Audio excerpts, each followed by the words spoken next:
एक ऐसा सन्यासी जो अपने वैराग्य, ज्ञान, विवेक, ध्यान, साधना की सुगंध से प्राणी मात्र को आत्मानंद की अनुभूति करा रहा है।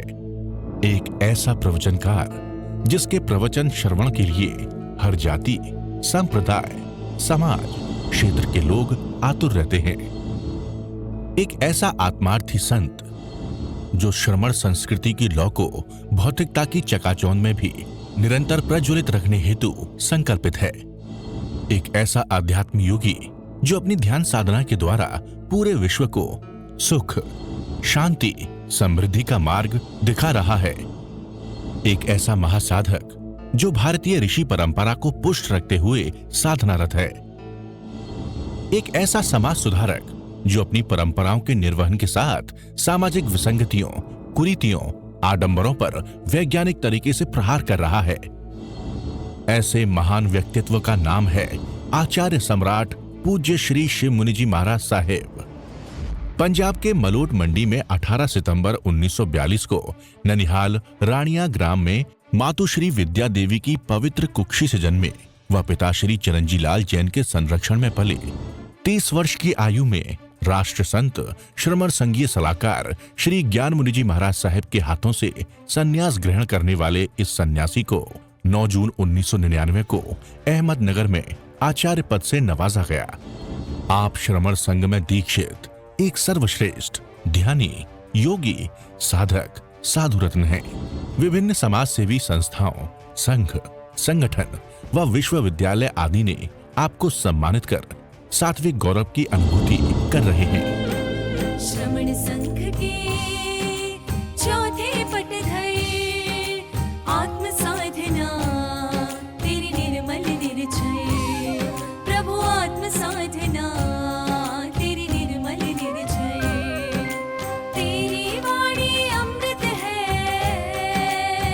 हो तेरी वाणी अमृत है, तू परमात्म परछाई। शिव मैं देखूं साई, मैं तो शिव मैं देखूं साई, शिव मैं देखूं साई, मैं तो शिव मैं देखूं साई। आपने कहानी सुनी होगी भृगु पुरोहित की उत्तराधिकार सूत्र के अंदर। भृगु पुरोहित के कोई संतान नहीं थी। संतान नहीं थी तो उसने बहुत कोशिश की कि मेरी संतान हो जाए। तो संतान नहीं हुई तो बहुत कुछ उन्हें मान्यता मांगी। देवलोक से उनके घर में आना था तो देवलोक से उन्होंने उनके घर में आए कि देखो ब्राह्मण का रूप बना के कि तुम्हारे 2 बेटे होंगे और वो बड़े होकर के दीक्षा ले लेंगे। भृगु पुरोहित खुश हो गया कि चलो 2 बेटे तो मेरे हो जाएंगे, बुढ़ापे में संतान हो जाएगी। पर पुत्र का मोह आदमी को कितना दुखी करता है। भृगु पुरोहित जब बेटे हो गए तो उसने सोचा कि बेटे तो हो गए हैं, कहीं दीक्षा ना ले ले। वो गांव छोड़ दिया उसने। जिस गांव में वो रहता था वहाँ साधु साध्वी आते थे। साधु साध्वी आएंगे, वो गांव में रहेंगे, मेरे बेटे उनके पास आएंगे, उनको वैराग्य हो जाएगा, दीक्षा लेंगे तो मेरा क्या होगा। उसने गांव ही छोड़ दिया और बेटों को ऐसी शिक्षा दी कि तुम जैन संतों के पास जाना ही नहीं। वो तो छुरा रखते हैं, मार देते हैं, पकड़ लेते हैं, पता नहीं कितना कुछ डर बिठाया उनको। तो बेटों बच्चे थे जो ऐसे बताए चले गए। तो भृगु पुरोहित ने अपना गांव छोड़ करके किसी और गांव में चला गया ताकि कोई साधु ही ना आए। पर संयोगवश वहाँ भी साधु आ गए।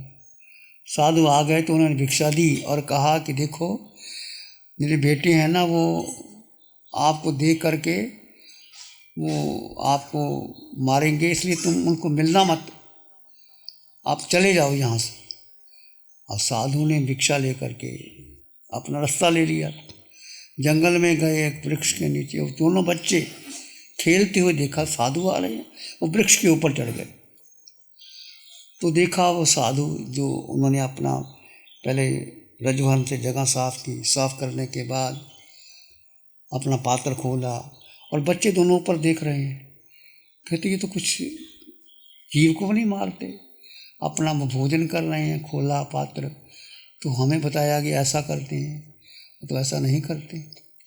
अब आप अपने पिता के पास आते हैं कि पिताजी हमने साधुओं को देखा, वो तो ऐसा करते नहीं है, तुमने ऐसे कैसे कह दिया वो ऐसा करते हैं। तो बात लंबी ना करने के बाद भृगु पुरोहित ने कोशिश की कि मेरे बेटे दीक्षा न ले ले, गांव छोड़ दिया, बेटों को ऐसी नीति दी कि संतों के पास जाना नहीं, वो आपको गुमराह कर देंगे, वो आपको ऐसा कर देंगे, भड़का देंगे। पर बेटों ने जब देख ही लिया, संत तो बड़े दयालु हैं, वो तो कुछ कहते नहीं, उनके पास आए, उनको शिक्षा सुनी, माता पिता के पास आए कि हम तो दीक्षा लेना चाहते हैं। जीवन में 4 प्रकार के चिंतन होते हैं। सबसे उत्तम चिंतन किसका है?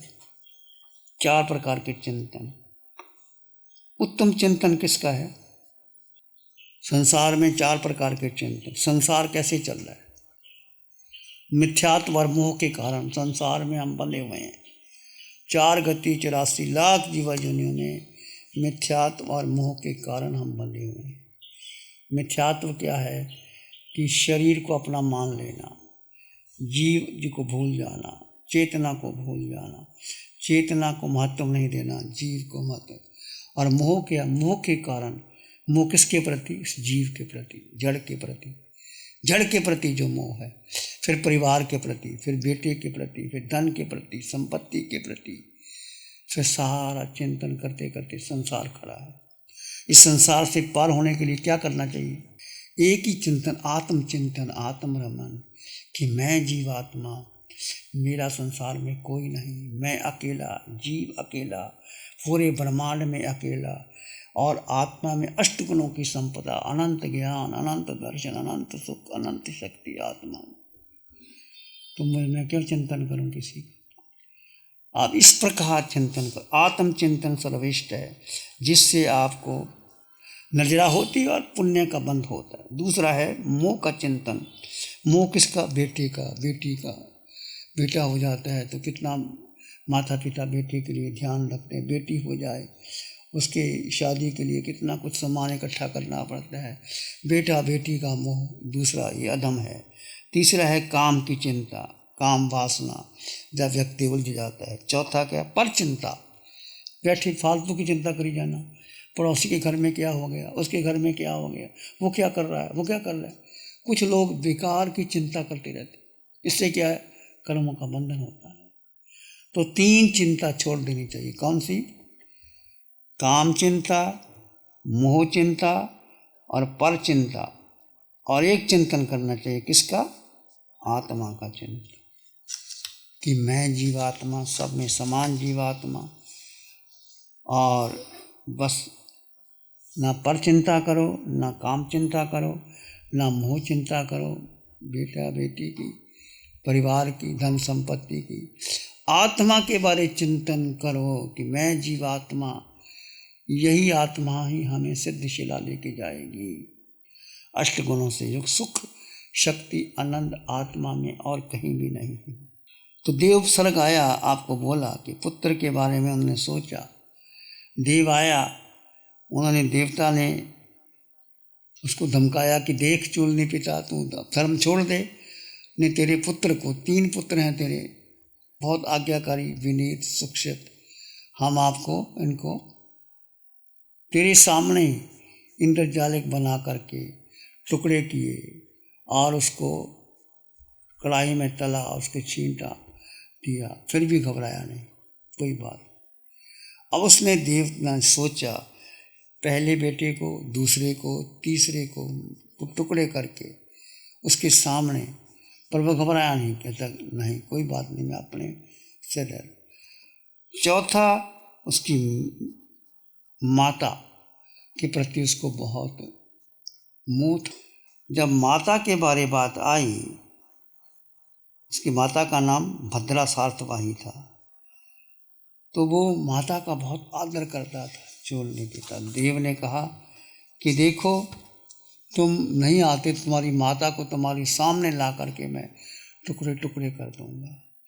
जब चूलनी पिता के माँ के बारे सुना तो उसको बहुत बहुत चिंता हुई, उठ करके उसको मारने लगा कि ये कैसा देव है जो तेरी माँ को मारता है। खड़ा हो गया और खड़ा होकर खंबे को पकड़ लिया और देव भाग गया। उसे डराना चाहता था, किसी तरह से विचलित हो जाए वो। अब उसने चीख मारी, माता को बुलाया। माँ जब पास में आई, बेटे क्या हो गया? कि कोई देव उपसर्ग लेने आया था, आपको मारने आया था। माँ ने कहा मेरे पास तो कोई नहीं आया, तो देव माया थी, तो ये डराने आया था, तुम डर गए। अब माँ उसको शिक्षा देती, देख तुम अपनी साधना से गिर गए हो बेटे, तुम पौषशाला में हो, तुम कौशक में थे, तुम ध्यान में थे, देव डिगाने आया और तुम विचलित हो गए और खड़े हो गए। अब क्या करो? आलोचना करो, प्रतिक्रमण करो, प्रायश्चित करो, दोबारा स्थिर हो जाओ। माँ ने समझाया उसको। उसने सोचा कि मैं कैसे, वो देव तो मायावी था, वो मुझे किसी तरीके से भी बदला लेना चाहता था। वो गिरे, देव तो चाहता था। कामदेव श्रावक को देव ने 3 उपसर्ग दिए थे, पहले पिशाच का, हाथी का और सर्प का। इसने 3 रूप नहीं बनाए, एक ही कह करके बेटों को मैं मार दूंगा। बेटों को उनके सामने मार दिया, पर फिर घबराया नहीं। माँ को जब वो उठा करके कहते मैं अभी लाता हूँ, माँ को मारूंगा, तो खड़ा हो गया, उसको पकड़ने लगा तो खंबा आ गया। तो चीख मारी, तो माँ आ गई, क्या हो गया बेटे? ऐसा करके मुझे आपको मारने लगा था, कोई आया था। माँ ने कहा नहीं, मुझे किसने नहीं मारा, मैं बिल्कुल ठीक हूँ। तुमको जो उपसर्ग आया था, तुम उस उपसर्ग को पूर्ण नहीं कर पाए। आप आलोचना, प्रतिक्रमण, प्रायश्चित करो। तो मिथात्व देव था। अब उसने सोचा कि मुझे तो करना चाहिए, प्रायश्चित करना चाहिए। अब फिर वो वापस शांत हो गया, मौन हो गया, पौषशाला में चला गया। अपना जो भूल गया था उसकी आलोचना, प्रतिक्रमण, प्रायश्चित किया। उसको सलेखना आई, 1 महीने की सलेखना। और भगवान से पूछा, वही चूर्णी पिता सलेखना करके पहले देवलोक में जन्म लेंगे, चाल पलेपम की आयु को पूर्ण करके महाविद्य में आएंगे, दीक्षा लेंगे और मोक्ष चले जाएंगे। तो ये चूर्णी पिता को भी श्रावक को उपसर्ग आया, गिर गया। फिर समझा। तो आपके जीवन में या मेरे जीवन में कोई ऐसा उपसर्ग आए और हम घबरा जाएं तो क्या करना चाहिए? उसको समझना चाहिए, आलोचना, प्रतिक्रमण, प्रायश्चित करना चाहिए। आलोचना सबसे बड़ा पाठ है। यदि आप अपने जीवन में किसी तरीके से भी आप बड़ा तप ना कर सको, सेवा ना कर सको, दान ना कर सको, तो आलोचना करो अपने जीवन में। बचपन से लेकर अभी तक, इस जन्म में, पहले जन्म में, जन्मों जन्मों में, किस जन्म में पता नहीं हमने क्या क्या किसी के साथ दुर्व्यवहार किया, वाणी से, मन से, बुद्धि से, इंद्रियों के विषयों में कैसे कैसे हमने कहा। इस प्रकार आलोचना करने से शुद्धि हो गई। शुद्धि होने से उन्होंने तो स्थिर हो गए। फिर 1 महीने का संथारा लिया, सलेखना ली और पहले देवलोक में गए और फिर सिद्ध बुद्ध होंगे। तो ये हमें शिक्षा मिलती है। इतनी संपत्ति, वैभव होने के बावजूद सब संपत्ति अपने लुटा दी और एकांत में जाकर के पौषशाला में संथारा लिया और 2 भाग में सिद्ध बुद्ध और मुक्त हो जाएंगे। ये श्रावक की गति हमारे सामने आती है। फिर चर्चा करेंगे आगे कैसा वर्णन आता है उपासक विश्राम सूत्र के अंदर। ध्यान करेंगे, आंखें बंद, मन वचन काया शांत, शरीर शांत, विचार शांत, सृष्टि शांत, वातावरण शांत, हर दिशा हर किनारा शांत शांत शांत।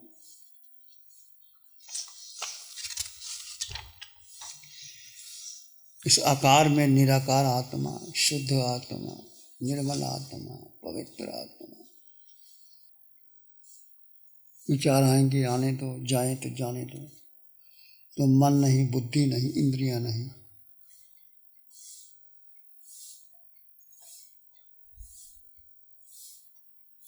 किसी विचार, संस्कार, धारणा को महत्व न दो। आकार में निराकार आत्मा, अष्टगुणों से युक्त आत्मा, पूरे ब्रह्मांड में अकेला आत्मा, पूर्ण आत्मा, शुद्ध आत्मा। मन मानस में प्यार ही उर्मिल उर्मिल हो। मन मानस में प्यार ही उर्मिल उर्मिल हो। रोम रोम से ध्वनि उठे, जन जन मंगल हो।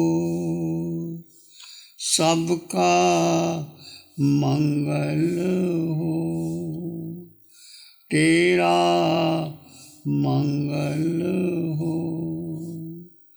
जन जन मंगल हो, सबका भला हो, सबका मंगल हो, सबका शुभ हो। इसी में एक लंबा गहरा सांस लें, अरिहंत परमात्मा के चरणों में अनंत कृतज्ञता ज्ञापित करें। एक और लंबा गहरा सांस, अरिहंत परमात्मा के चरणों में नमन और वंदन। दोनों हाथों को आंखों पे ले जाएं, हल्का सा स्पर्श, धीरे से आंखें खोल सकते हैं। नमो अरिहंतानंग, नमो सिद्धानंग, नमो आयरियानंग, नमो विजयानंग, नमो लोय सब सावनंग। धम्म मंगल मुखी ठम अहिंसा संयम तव, देवावित्तंग नमं संति जस धम्मे श्याम। श्री चत्तारी मंगलम, अरहंता मंगलम, सिद्धा मंगलम, साहु मंगलम, केवली पनत्तो धम्मो मंगलम। चत्तारी लोग उत्तमा, अरहंता लोग उत्तमा, सिद्धा लोग उत्तमा, साहु लोग उत्तमा, केवली पानत्तो धम्मो लोग उत्तमा। चत्तारी शरणं पावज्यामि, अरहन्ते शरणं पावज्यामि, सिद्धे शरणं पावज्यामि, साहु शरणं पावज्यामि, केवली पानत्तं धम्मं शरणं पावज्यामि। चार शरण दुख हरण जगत में, और न शरणा कोई होगा। जो भव प्राणी करे आराधन, उसका जर अमर पद होगा, उसका सदा ही मंगल होगा। पिछले 60 सालों से केजीओसी ग्रुप अपने 4 ब्रांड कोहे, कंगारू, म्यूनिक्स और माइल्स के माध्यम से हाई पोजीशन प्रोडक्शन के द्वारा दुनिया में जाने माने लार्जेस्ट मैन्युफैक्चरर्स में से एक है। जैसे staplers, staple remover, paper punch, gun tacker, app tool, geometric tools, stitch wire और किचन में यूज होने वाले प्रोडक्शन से दुनिया के लगभग हर देश में उपलब्ध है। ये प्रोग्राम केजीओसी ग्रुप के सौजन्य से प्रस्तुत है।